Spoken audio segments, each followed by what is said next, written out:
अस्सलाम वालेकुम dear students. आज हम लोग पढ़ने वाले हैं चैप्टर 13 स्पोर्ट एंड मूवमेंट का लेक्चर 4 कंपोजिशन ऑफ स्केलेटन। ठीक है, लास्ट लेक्चर में हमने फंक्शंस ऑफ स्केलेटन पढ़े थे। आज हमने कंपोजिशन स्केलेटन की पढ़नी है कि स्केलेटन किससे बना होता है। The human skeleton is made up of two types of connective tissue, that is bones and cartilage. Connective tissues are supporting tissues. ठीक है, 9th क्लास में कनेक्टिव टिश्यूज़ के बारे में आपने पढ़ा हुआ है। ह्यूमन स्केलेटन जो है वो दो तरह के कनेक्टिव टिश्यू से बना होता है, बोन्स और कार्टिलेज। तो पहले हम बोन्स को पढ़ेंगे। Bones are the hardest and the most rigid form of connective tissue in the human body. ठीक है, कनेक्टिव टिश्यू की सबसे हार्डेस्ट और बहुत ही सख्त किस्म की जो टाइप है वो कौन सी है? बोन्स कहलाती हैं ह्यूमन बॉडी के अंदर। Function muscles pull our bones to enable movement. अब बोन्स क्या करती हैं? मसल्स को पुल करती हैं, खींचती हैं ताकि वो हमारी बॉडी को मूव करवा सकें। Bones give shape and structure of the body. Bones जो है हमारी बॉडी को शक्ल भी देती हैं और बनावट भी देती हैं। ठीक है, प्रोवाइड सपोर्ट एंड प्रोटेक्शन, हमारी बॉडी को सहारा देती हैं और उसके अलावा प्रोटेक्शन भी देती है। ये वही फंक्शंस हैं जो आपने स्केलेटल सिस्टम में भी पढ़े थे। Produce red blood cells, white blood cells and platelets. ठीक है, ये भी बोन मैरो के अंदर ही प्रोड्यूस होते हैं। अब बारी आ जाती है बोन के स्ट्रक्चर की। Compact bone, the hard white outer layer of the bone is called compact bone. ठीक है, ऊपर वाली जो हड्डी की सबसे सख्त और सफ़ेद कलर की लेयर होती है उसको हम कॉम्पैक्ट बोन कहते हैं। मीन्स के ऊपर से हड्डी का जो पार्ट आपको नज़र आ रहा होता है ना, ऊपर वाली जो सबसे ऊपर वाली लेयर होती है वो उसकी कॉम्पैक्ट बोन होती है। Matrix, it is the material in animal cells in which more specialised structures are embedded. ठीक है, मैट्रिक्स जो है ये कॉम्पैक्ट बोन के बाद होता है। ये एक ऐसा मटेरियल होता है एनिमल सेल्स के अंदर जिसके अंदर मुख्तलिफ किस्म के स्ट्रक्चर्स जो हैं वो मौजूद होती हैं। The bone matrix contain collagen fibres. ठीक है, स्ट्रक्चरल कंपोनेंट है कोलाजन फाइबर, बोन मैट्रिक्स के अंदर ये मौजूद होता है। The matrix is also saturated with calcium phosphate to give strength to the bone. ठीक है, इस मैट्रिक्स में जो है वो कैल्शियम फॉस्फेट भी मौजूद होता है ताकि बोन को मजबूती दे सकें। Within the bone matrix osteocytes means bone cells are present in space called lacunae. ठीक है, वो कहते हैं कि मैट्रिक्स जो है, मैट्रिक्स के अंदर ही बोन सेल्स भी मौजूद होते हैं और उन बोन सेल्स के दरमियान का जो फासला है उसको हम लैक्यूने बोलते हैं। With matrix contain nerve fibres and blood vessels which keep the osteocytes alive. ठीक है, मैट्रिक्स के अंदर बहुत सारी चीज़ें होती हैं, नर्व फाइबर्स भी होते हैं, ब्लड वेसल्स भी होते हैं ताकि ऑस्टियोसाइट को भी ब्लड वगैरह जो है, बोन सेल्स जो हैं उनको ब्लड सप्लाई हो, बाकी मटेरियल सप्लाई हो और वो ज़िंदा रहें।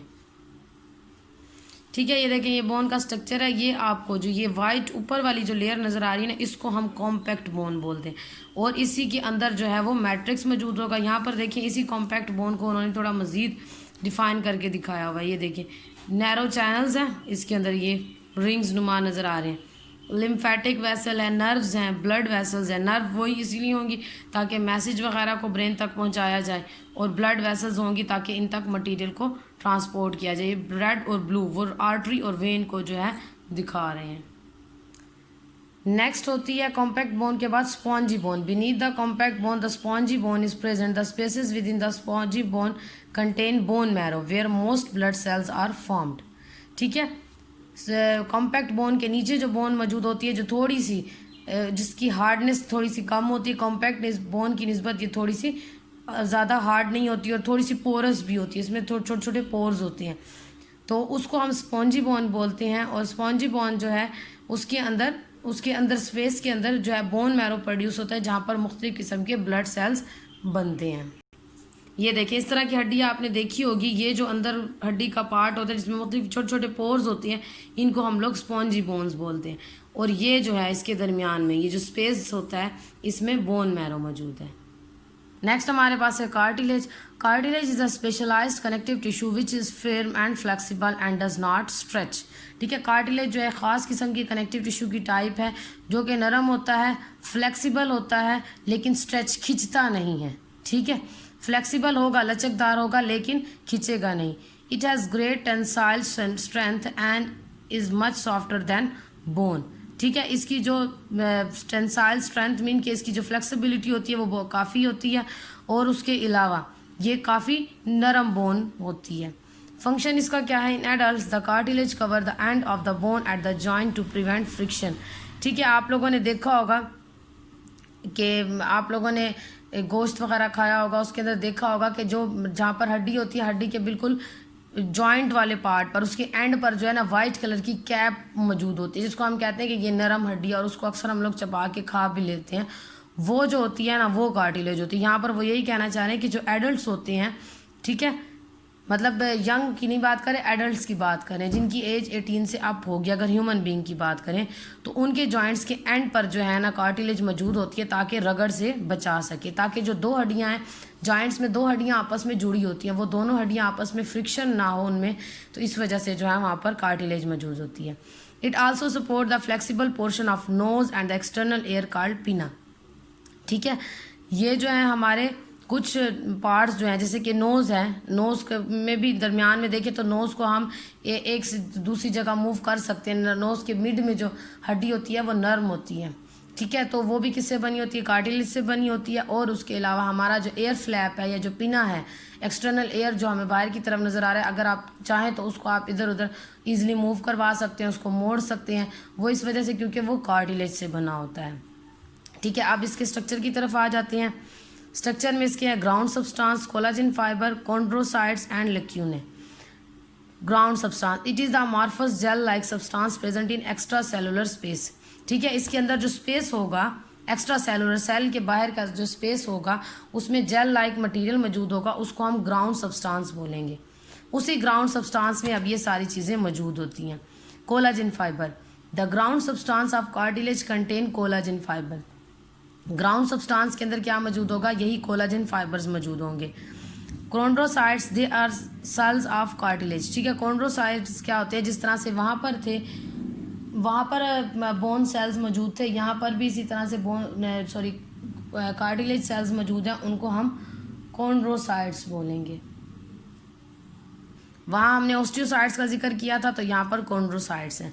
लेक्यूने, chondrocytes are present in the ground substance within the spaces called लेक्यूने।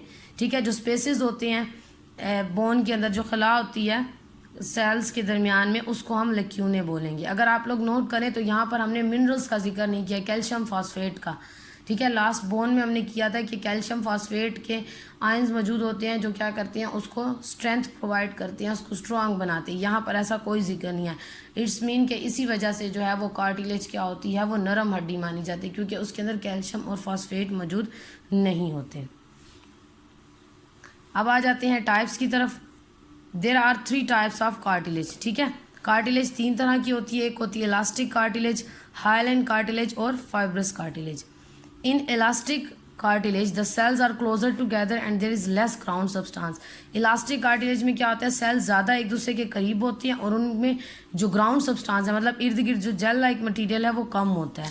It is found in external air flap and in epiglottis. ये कहाँ पर मौजूद होगा? हमारे कान का जो बाहर का पार्ट है उधर मौजूद होगा, और एपिग्लॉटिस में। एपिग्लॉटिस अगर आपको याद हो तो मैंने आपको फेरिंग्स में पढ़ाया था कि वो लैरिंग्स के बाद जो लैरिंग्स होती है, वहाँ पर एक लीड लाइक स्ट्रक्चर होता है, जिसको हम एपिग्लॉटिस कहते हैं।